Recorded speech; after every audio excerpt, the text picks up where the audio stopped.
And speed. Yeah. You want me to do it for a while? Oh, sir. No, it's less powerful. So what's the other motor doing? Is it spinning them out? There it comes. No, I don't. You don't. We don't have to go. do this for him. Okay, I got it. Don't. Just keep the pressure nice. Just keep it going, but not. Don't accelerate it. Radio. Dad, tell the W, you kids gotta what's move. happening now. So we can take pictures, W. Skim milk, and this is cream. Okay, now we want to skim milk and cream. Yeah, you can see how the See how it's thicker? So it's about 2 to 1, huh? picture. So what? Your dad.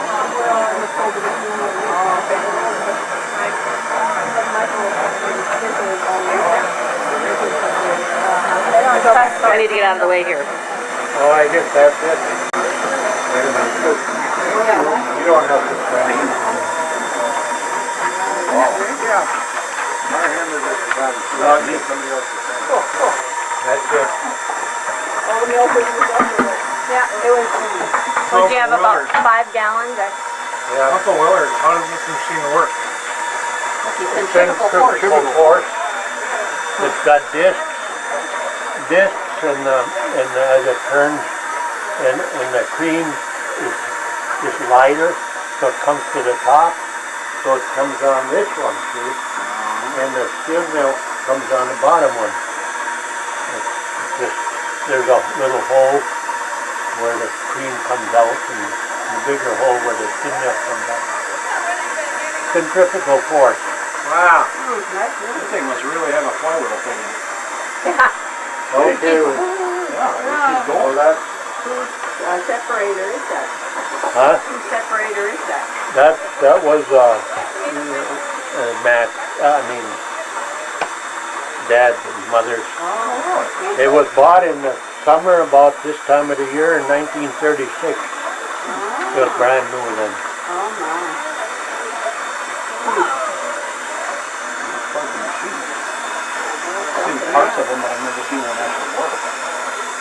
Well, they lose them all the time. They're still in use, but they're in the dairy. Why did they Grab my separate? camera out of your pocket. Oh, they keep it at home, you know. Well, that's yours. Well, they still separate. All in creamery.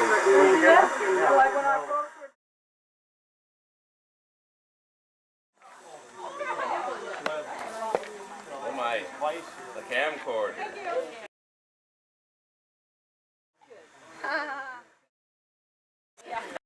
My husband, we got a digital, but did anybody invite Grace? I think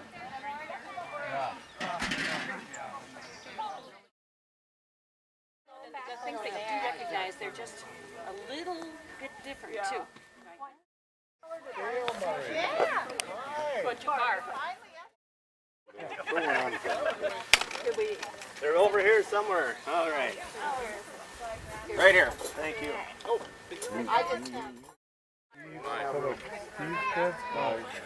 Maybe. Things going on. You can go right there. Okay. Would you like a plate? By the growers. No, they were right here. Are they going to put them there though? They had them over here. What? Is this in the way? That's what the hamburger thing goes through here. Okay. The hamburger bun. And you know what? Good. Thanks, Raina. Just for a minute. Okay, what do you want? How did you get me? Salad. Huge. Yeah. Okay, there we go. This one's for No, well, that's okay. I'm officially helping. You are. It's because you're officially helping me. I got to officially help all day. So see, that's why.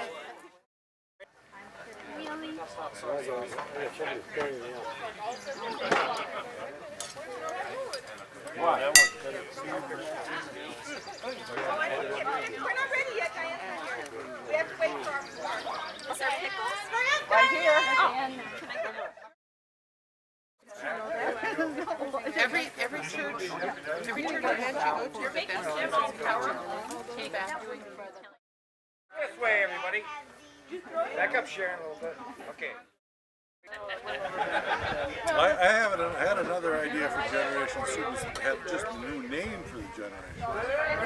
First of all, we have, you know, there's us, the older ones. The old ones. And then we have the underlings.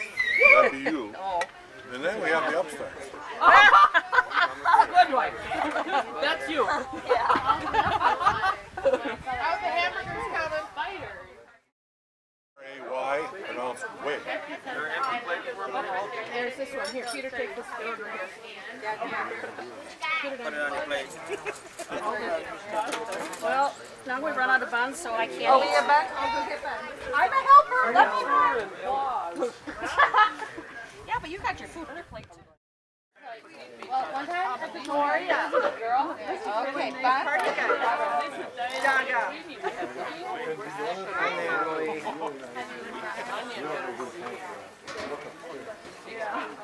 There we go.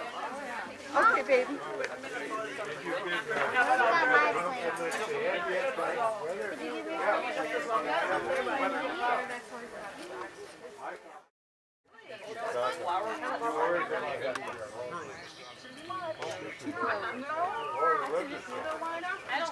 I have to eat alone.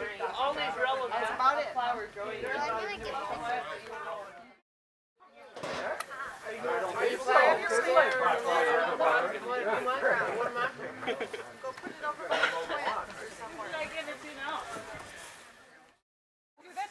Oh yeah. I don't care. I'll sit wherever you are. Find this. Where's all the... Oh, Barb's got it. I had to have another one.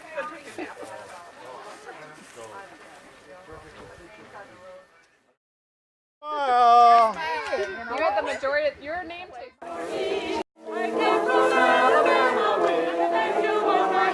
Good job, Susie. Grab one. Okay, Shay. Photograph.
Can you see that the bounds early gone, but so proudly hailed, that the twilight's last gleaming, through the stripes and bright stars, through the perilous fight, the ramparts we watched, were so gallantly streaming, and the rockets were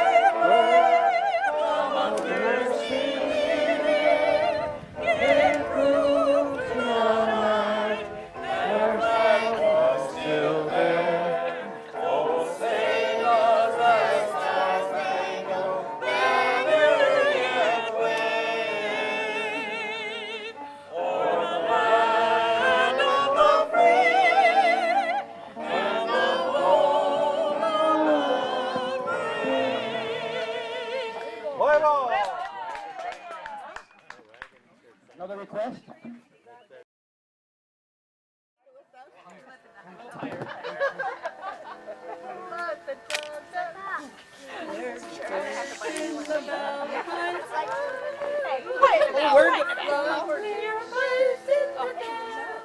No spot is so dear to my childhood as the little brown church in the bell. Everybody. Come to the church in the morning.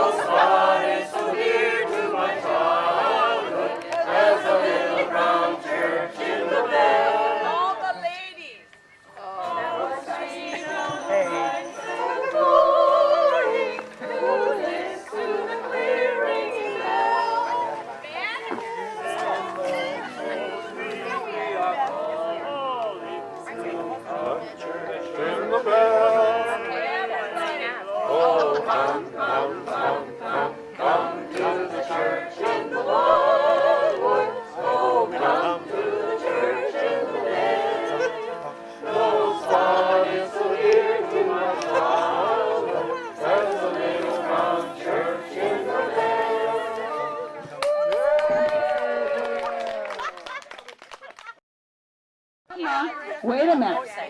I want you to stay. And Willard, What? would you come up? Willard. Front and center. Willard, come up too. And Peter.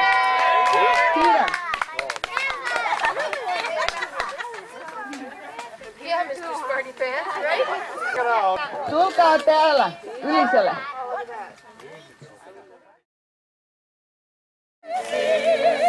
Daisy, give me your answer due. I'm half crazy, all for the love of you. It won't be a stylish marriage, I can't afford a carriage. But you look sweet upon the seat of a bicycle built for two. Everybody.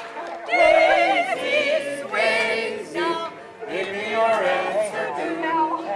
I'm half crazy, all for the love of you. It won't be a stylish marriage, but I can afford a marriage. But you look sweet upon the seat of a bicycle built for two.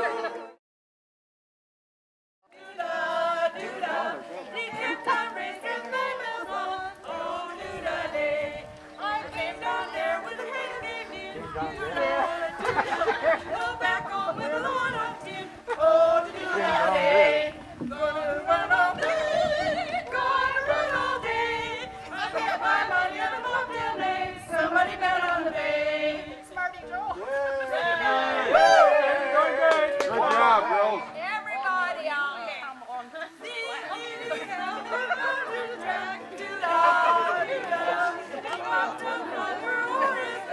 Oh, do-da-day. That boy along the railroad car. Do-da, do-da. Running a race with a shooting star. Oh, do-da-day. Run all day. Run all day. I bet my money on the boat till day. Somebody bet on me.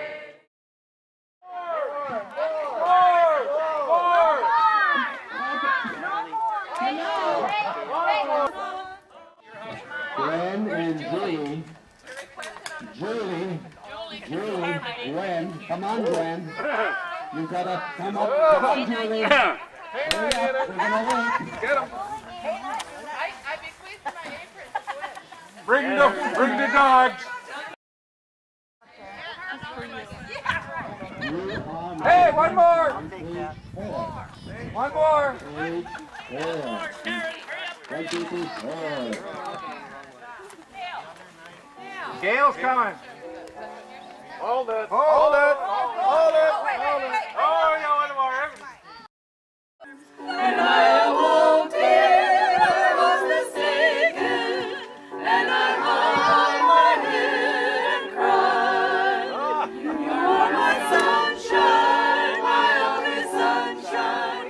You make me happy as the gray. You never know, dear, how much I love you. Please don't take my sunshine away. Second verse. I'll always love you and make you happy, and you will always say the same. But if you leave me to love another, you'll regret it all someday. Everybody. My sunshine, my only sunshine, you make me happy when skies are gray. Hi there. Welcome to the park. I love you. Please don't take my sunshine away.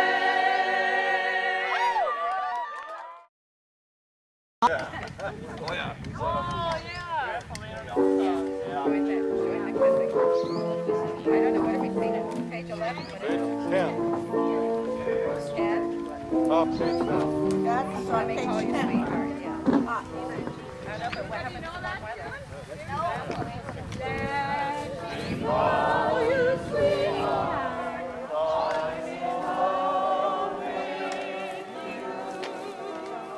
Let me hear you whisper that you love me too. Keep the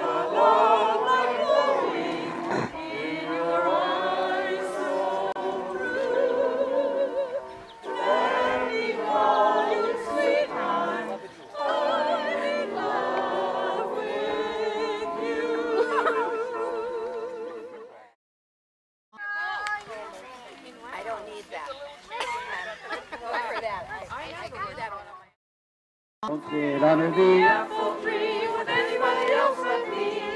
Anybody else but me. Anyone else but me. No, no, no, don't sit under the apple tree with anybody else but me. Till I come marching home. Don't go walking on Lover's Lane with anybody else but me. Anybody else but me. Anybody else but me. No, no, no, no, no, no, Lover's Lane with anybody else but me. Till I come marching home. I just got word from the guy who heard which died next door to me. The girl he met just lost her head and it gets you to see. What did that say? So, don't sit under the apple tree with anybody else but me. Till I come marching home.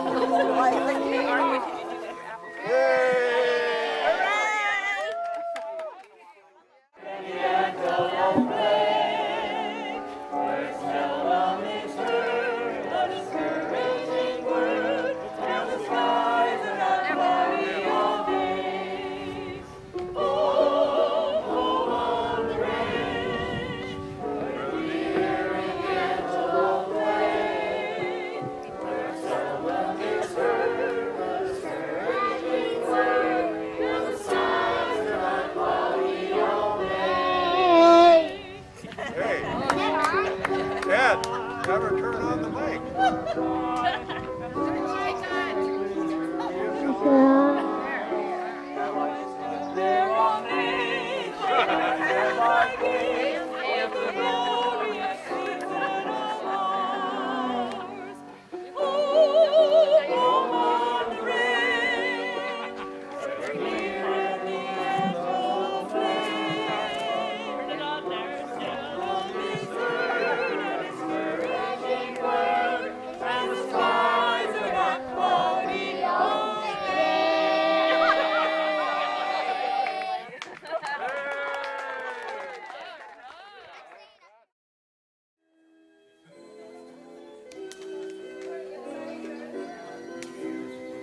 I got you.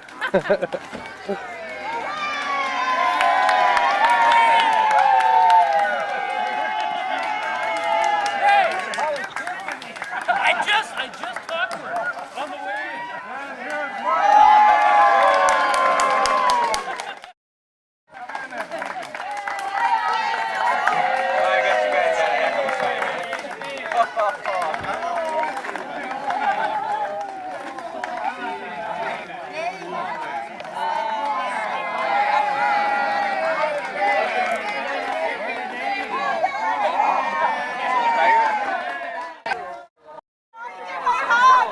It keeps on getting better. Welcome.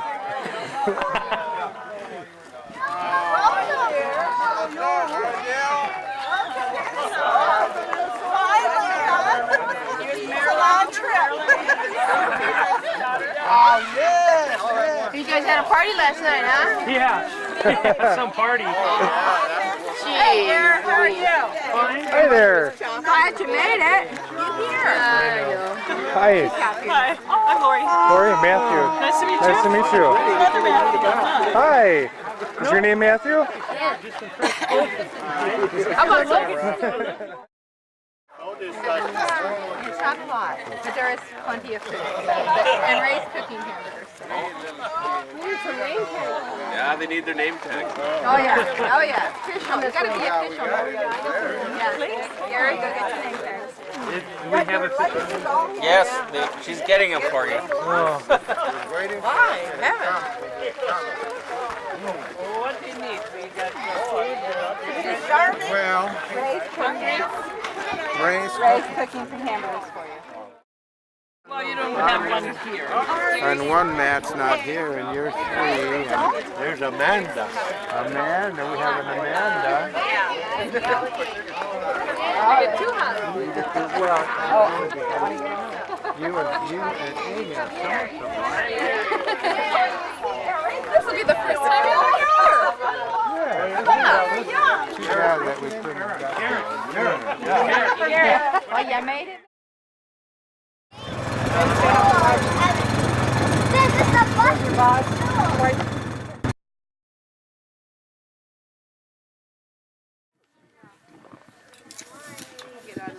First of all, I think we've rounded everybody up, right? Sergeant at Arms? Pretty close. Mostly? Close enough for government work? Yeah. Well, thank you ever so kindly. Some are too young to care. So this little thing is called order. This is called the official program.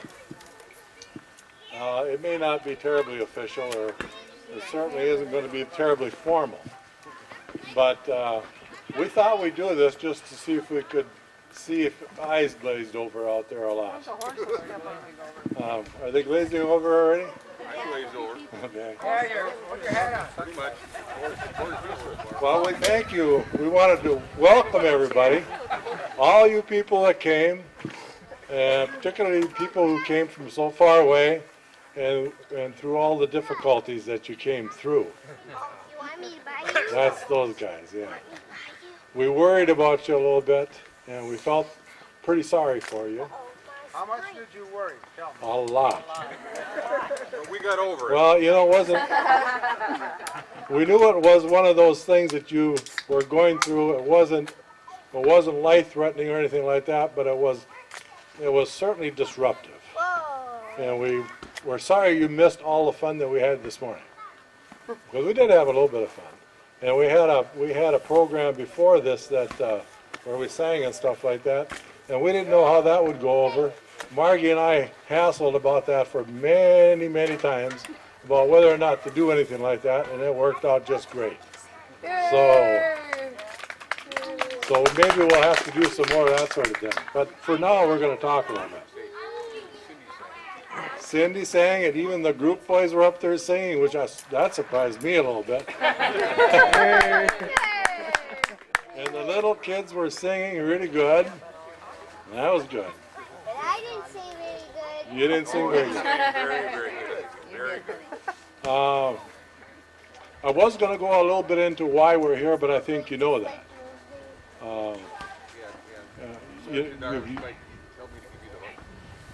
Yes.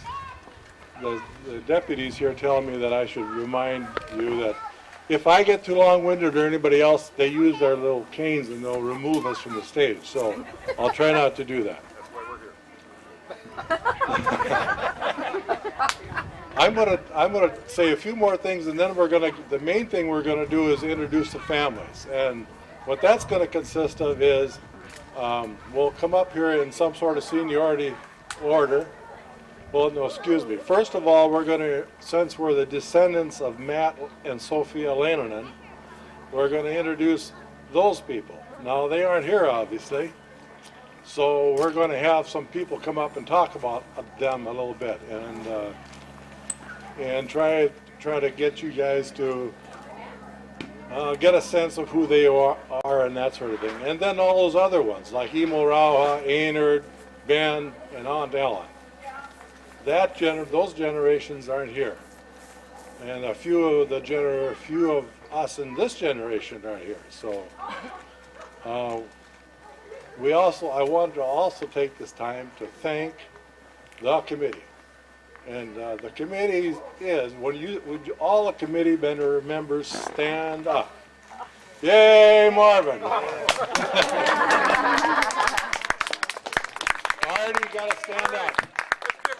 Artie. Come on.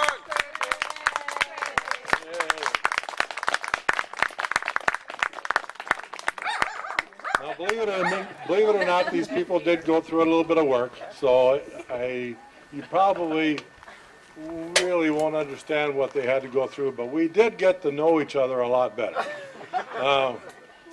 We now know a little bit more of our good points and some of the points we don't want to know about so well either.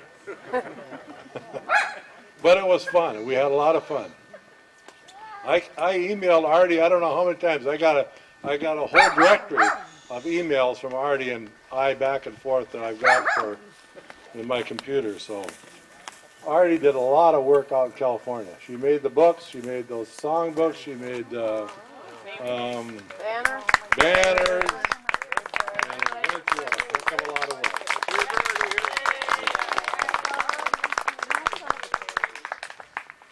So with that, because we were talking about Artie, I want Artie to come up. Artie has a little presentation to make relative to relatives.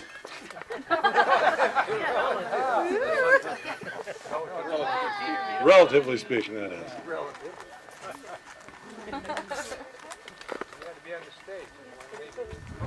Do you have your things?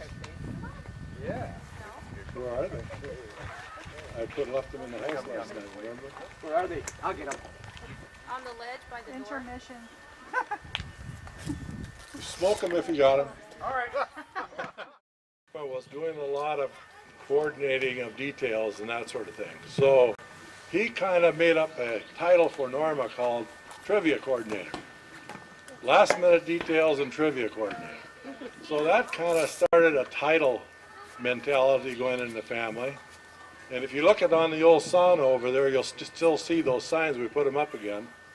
I think Ellie, Marvin was on there. Lloyd was outhouse engineer. He designed the Tilton Hilton at the time. Marion and Ellie were vice president and comptroller of rules and seniority. And I think Kathy at the time was in charge of ruoka. What's that? That means food. Ah. And there were a bunch of other ones. You can read them back there. I won't bore you with all that. But that's where the titles started. So some of us had titles already. Willard was, I can't remember if Willard technically had one then or not.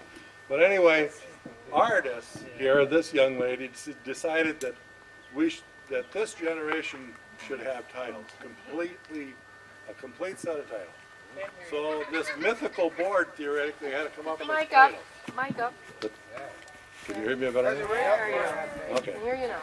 So anyway, we, the mythical board did come up with it, and with titles for everybody. And when we read your name off, we want you to come forward and accept this certificate signed by Peter Leinonen, Secretary of the Mythical Board, and Norma R. Droward, Supreme Trivia Coordinator.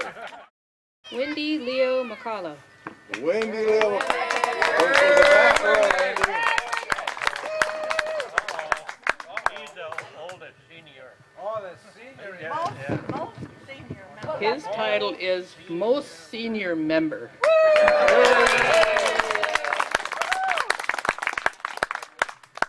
Congratulations, Wendy. Speech. You are the holder of incalculable rank.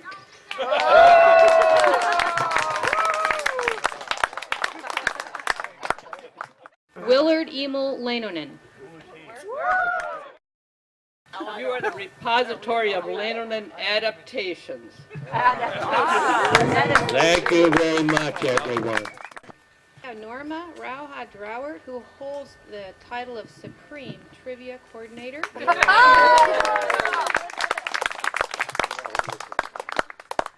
William Marvin Mackey, you are the eminent Finnish orator. Korkia Suomen puhuja.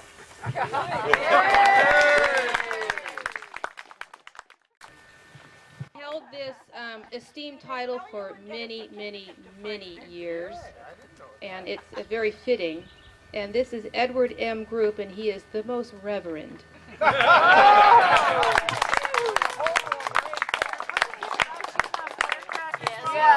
right. Where's the law enforcement? There you go.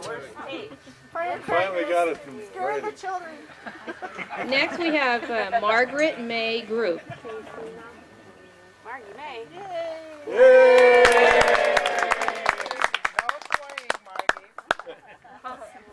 Margaret May Group, you are the eminently qualified Bassar. And you probably all won't understand that, but she's like Grandma. She hovers and waits on us. That means. Yes.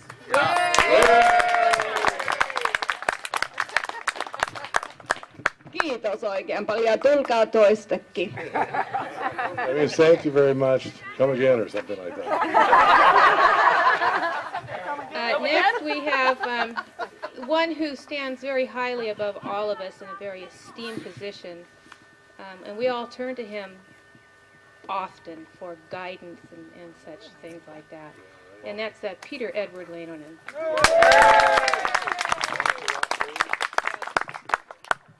Peter Edward Leinonen, you are secretary to the Mythical Board. Yeah. And many, many other titles. Too many to mention. Ardell Joan Leinonen.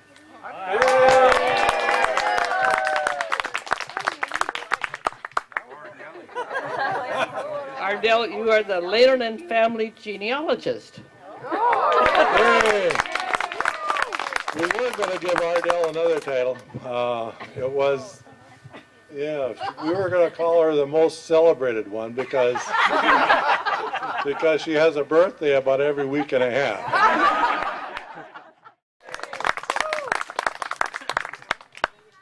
Judy Lynn, you are the family registrar and auditor. So you guys keep clean out there. Daniel John, you are French Lake Township Supervisor, Sergeant at Arms.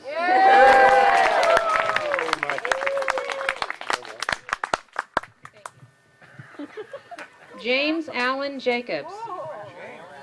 Number one. Now I have a little explaining to do before Jim gets his. Where's your cane? We have. Where's your cane? Yeah, for crying out loud, where's your chain? Get him his chain. Get in uniform, will you? Now, while he's limping up here, I want to tell you that Jim is a generation down from the older people here. You know.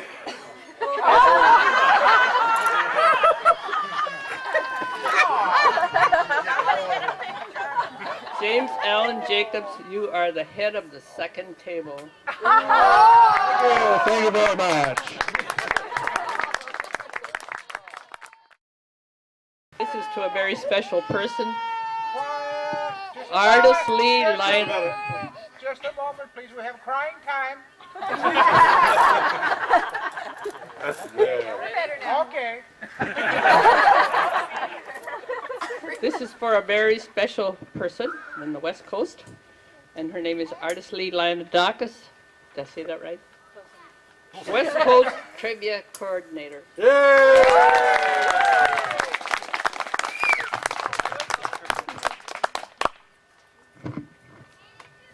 Oh, this is for Julianne Hoym, who had to leave early. Hoyme, oops.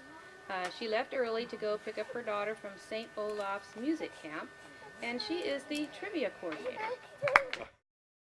We're going to talk about ancestors a little bit. I said we're going to talk about Matt, Sophia, and Emo and Rauha. You remember them? A lot of you people are the grandchildren of Emo and Rauha. So most of you remember one or both of them. Us older generation, we remember Matt and Sophia. I was 8 years old when Matt died. Some of my older brothers and sisters remember Matt and Sophia pretty well. And what we are going to talk about is a little bit about them so that you get a sense of who they were, what they were like a little bit, and what they stood for. I'm going basically by what I've been told. And I've spent about the last year and a half working on one reunion or another. First it was a Lithio one, and then this one. And in doing that, I had to go through all these. Willard wanted pictures for the late Lithio reunion, so I got out all Mom's old pictures and started going through them. And my mother kept documentation that you wouldn't believe. Every little scrap of paper, or she had boxes of scraps of paper where she had information about people and birth dates and all that sort of thing written down. And so by going through all this stuff for that long a period of time, you kind of tend to get to know who they were, at least, you know, from that point of view. Some of it I even remember. And what's impressed me, I think, is from the stories of the witnesses, like Eleanor, Willard, and Norma, and because they knew them the best, that they were, you know, they were immigrant people. So when they came to this country, they had been subjected to a lot of hardships back in Finland, and so when they came here, they were, I think, relatively model citizens. I mean, Eleanor tells me that they participated in all the civic events. They voted. They participated in school boards and churches and all that sort of thing. And so they obviously had to be very hardworking because they had to make it on their own on these farms. Honesty, I think, has been passed down to my father, for example, was a treasurer for the school board and the church for most of his adult life. And he never, when he counted the church money, he'd bring it home and put it on the kitchen table and count it. There was no other person associated with it, so he was basically just trusted to do that. And, you know, he was honest. So that honesty was there.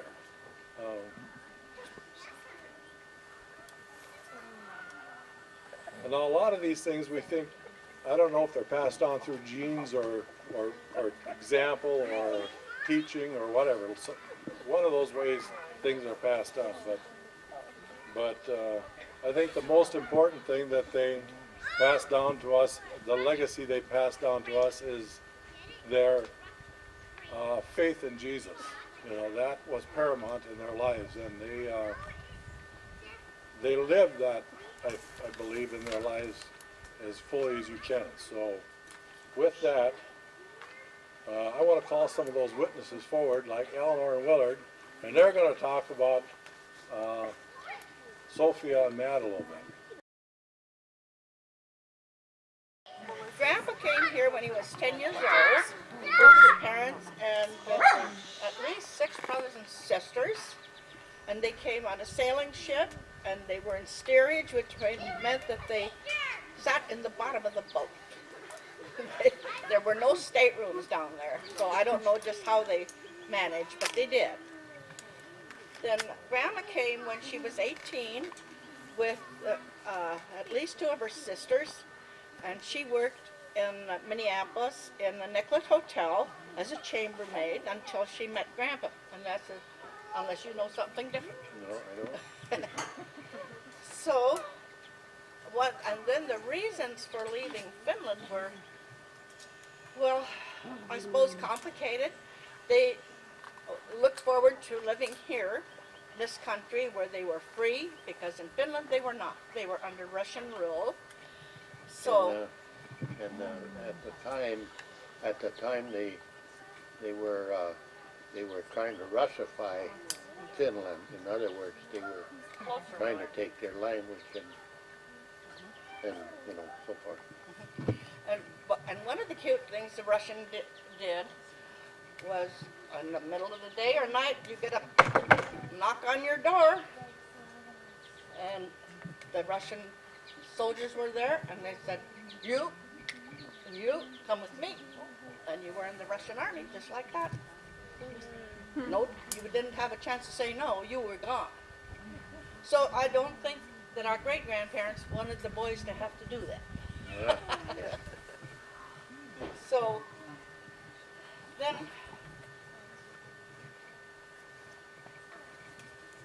now, I've sort of gone through that bunch of notes.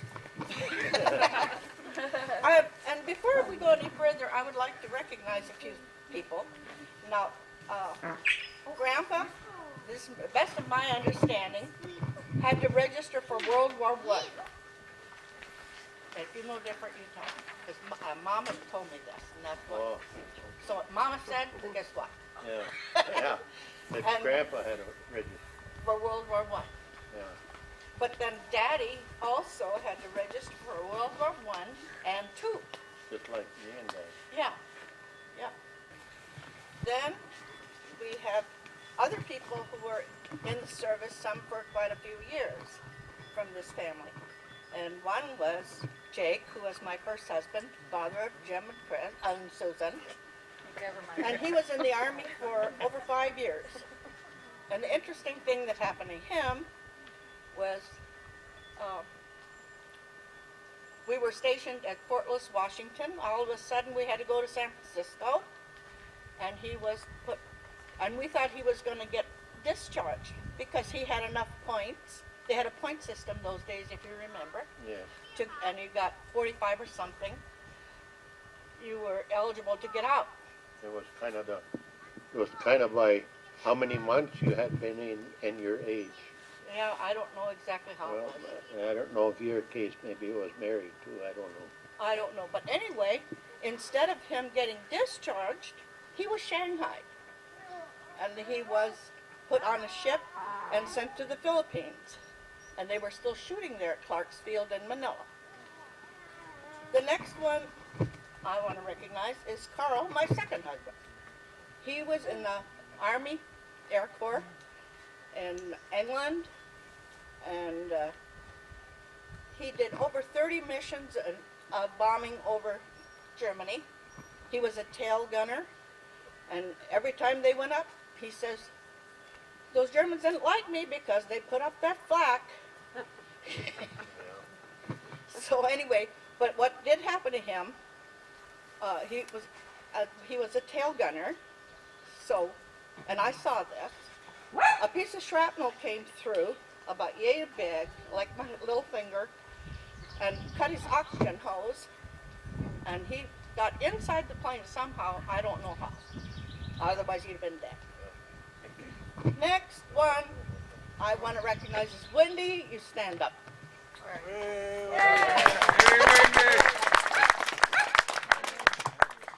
Wendy was in the Coast Guard for how many years? 5? 5 years. He took the 1st Marines into Okinawa, and what other one? Guadalcanal. And if you know anything about World War II history, you'll know those were not such a good place to be. So he had 5 years of that. Then we have Willard. in the Navy for how long? A couple of years. He was on a destroyer escort with kamikaze planes around here and there coming down. Yep. Then we have Marvin Mackey. Hey, Marvin! He was in the Korean War. And he was stationed on Okinawa for at least 2 years, as best I know. Then we have Peter Edward over there, who was in the Army. Hey, Peter! In Germany. In the Cold War, right? Yeah, Yep. it was cold. Then we have my son Jim. Where's Jim? That's here. Hey, number one! Who was in the Army in the Vietnam War.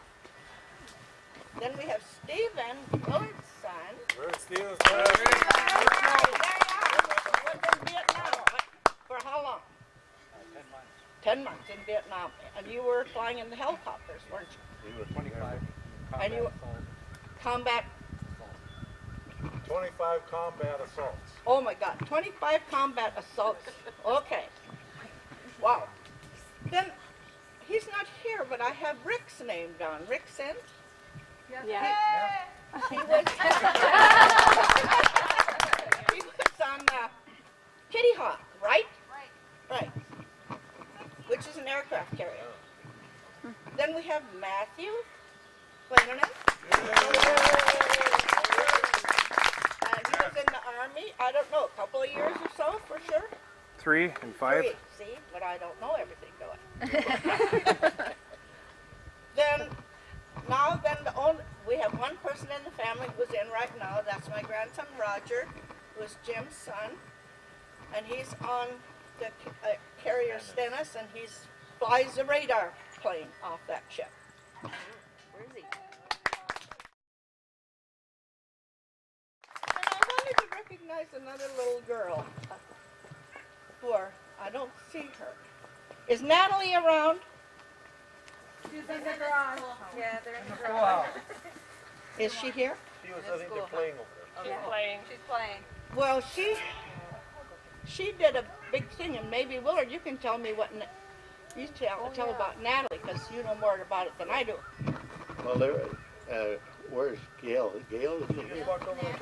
She's over by the garage. Well, Gail's daughter, Natalie, and there was a sort of a school bus accident, and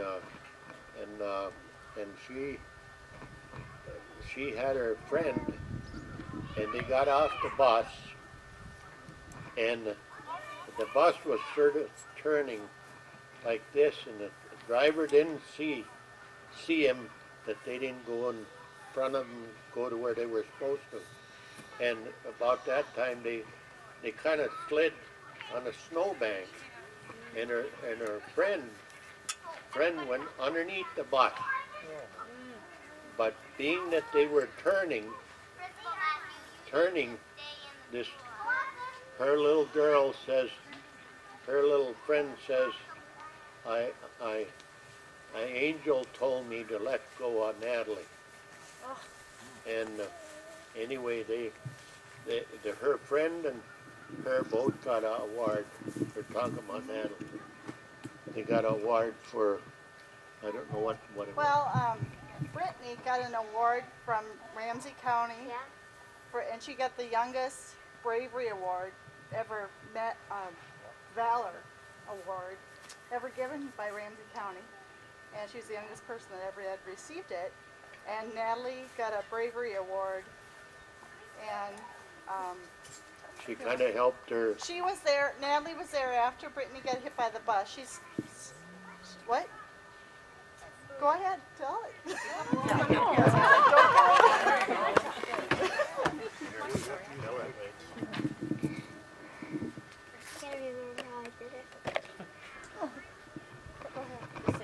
Okay. This is how it kind of happened. Like when me and Brittany kind of got off like the bus, Brittany kind of like was too close to the bus, and she kind of got run over, and we had to, and the bus driver left without. Then he came back, And then when my daycare lady went over to the daycare, didn't find to get her phone. She forgot. No, I forgot. But the bus driver, he left, and he he had me and Brittany standing together in the middle of the road, and then there was what? I'm gonna say that her brother and sister were kind of like standing like around, like you were standing around too, and Brittany's hair, it was bloody, really bloody. That's it.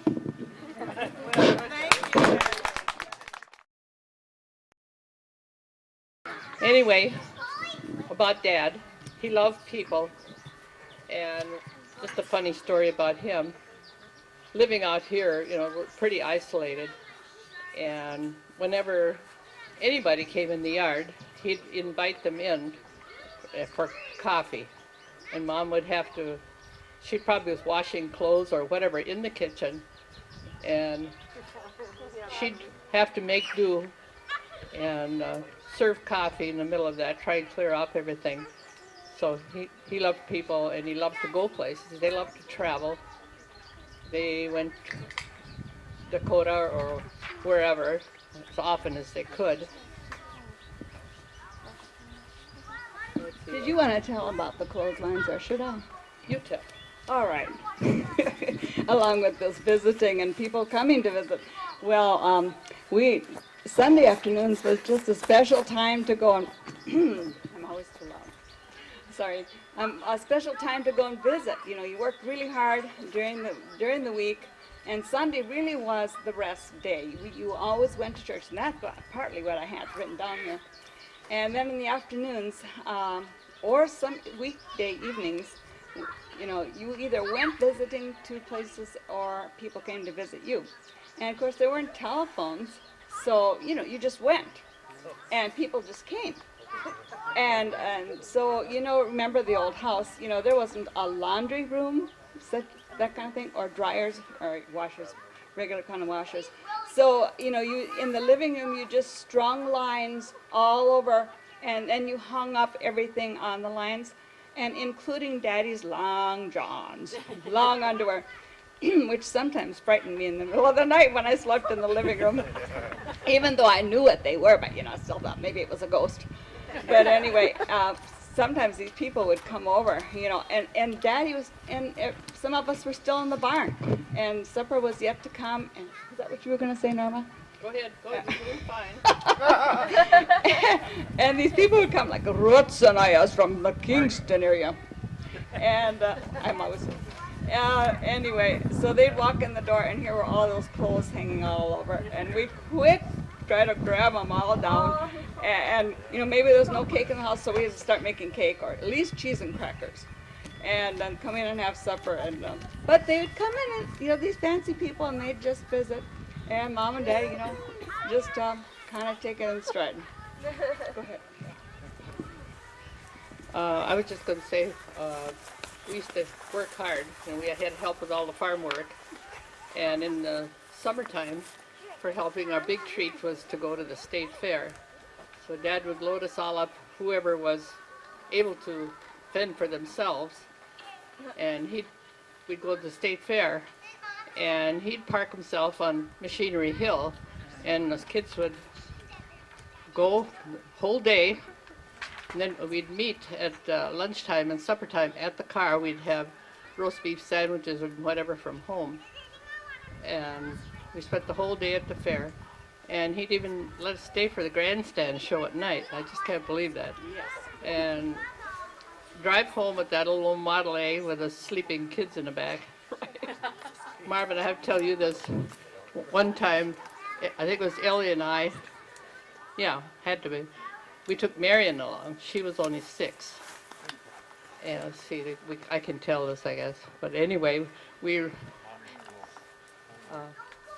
we each had a hold of her hand, but she let go and she took somebody else's hand, and she looked up and it was a black man, and we'd never seen one. So that was a pretty scary experience. Go ahead, Margie. Oh, well, are you all finished? Oh, I'm just going to say about Mom a little bit. She loved sewing. She sewed all our clothes. You can tell us. But anyway, the blizzards, I don't know, they were much worse than they are now. Absolutely. We'd be snowbound for a week. Yeah. No kidding. Or two. Well, they didn't plow roads very well then. But so she'd make us clear off the breakfast dishes, and she'd dig out all her materials and cut us out dresses or whatever, and taught us how to sew. We all loved it. So Absolutely. And yeah, with those blizzards, yeah, well, sometimes it's a week or more, or we even had mud vacations. And yeah, I remember the flannel that we had to make our pajamas. I remember one particular pair I made, well, two pairs. One was yellow with little pink flowers, and the other one was pink. And the flannel was about 10 times thicker than it is right now. Really fuzzy on both sides. But I'm going to kind of read what I had here too. This is about Mom and Daddy both. Now, I don't have so much history about Mom and Daddy, you know, because I'm younger. But I'm just kind of trying to tell what kind of people they were. So, Mama, her name was Rauha. That means peace. And she totally lived up to her name. If only I could do the same. And she loved Daddy and all of us very dearly. And, you know, Daddy was different than Mom. But, you know, he sounded real gruff, and maybe he'd be kind of gruff. But, you know, he really had a heart to it, and he loved us beyond belief. And I know all my older sisters and brothers went through this too, but this was so special to me. We had this big leather rocker, and Daddy would sit in there every night in front of that old stove, you know, that would just sit over there, and with the mica on it, and we'd sit in front of the stove in the rocker, and Daddy would hold me on his lap, and I even hate to say this, but I was very little, and one night I wet my pants on Daddy. But Daddy used to call me Das Deuce, and I never knew he called the other girls or whatever, but I guess he did. But anyway, I guess that means Daddy's girl. Daddy's Dutta, which means girl. Yeah. And I know it was mentioned that, you know, of their great faith, and yes, we went to church every Sunday. I mean, what was Sunday for? That's from going to church, of course, and nothing else. And so we learned of God's love for us, and we learned then to be peaceful people and happy with what we had, like Ellie said. You know, we didn't have much, but we didn't know that we didn't have much. So we were just very happy. And at least I was. And we had to work hard, though, I guess you all know that. And if we want to go swimming, boy, we better have our garden clean and, you know, the eggs picked and chickens fed and everything else. So we're taught to work hard, and also, this is going to sound familiar, reuse and recycle. And I'm probably the best. I probably learned that the best of anyone. I saw your drawer full of bags. Did you? Yes, I did. Well, yeah. I mean, you know, like, you know, I designed that, or, you know, I told Peter I wanted a wash stand, you know, because, you know, when you go to the toilet, you need to wash your hands. And so, you know, now a little while ago, when you wash your hands with that wash basin of water, you know, don't just throw the water on the ground anywhere. Go throw it on my flowers.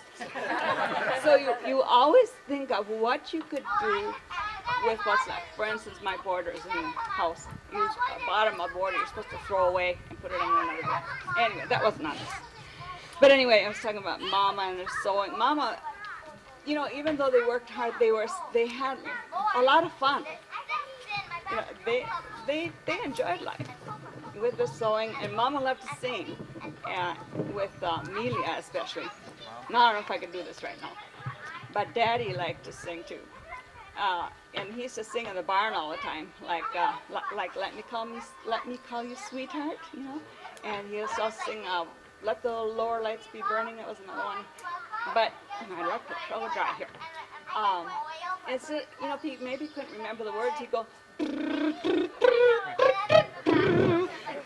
you know, he'd do that, you know, in the barn. And I'm not used to doing that, but he could do whole songs like that, just buzzing his lips. So that was fun. And I just remember him that, and the way he looked. Of course, he had his bib overalls, Mark. Bib overalls. And, you know, the long overall jacket if it was cold. And he always had that old gray felt hat, you know, the ones that you're not good enough to wear on Sunday anymore, you wore in the barn. And then you put your head right in the cow's, you know, that little place in the belly right behind the hip. And then you melt, and you went, you know, you sang your songs. And we sang in the barn all the time. I did too.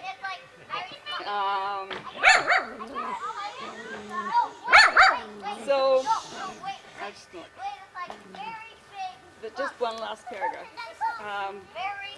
So living at home with this kind of parents and learning, being in church and learning to have faith in God, and then that peace that they have, and Mama's name being peace, of course, is with great joy and happiness and peace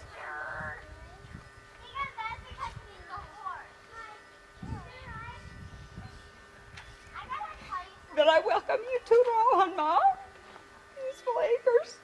Thank you.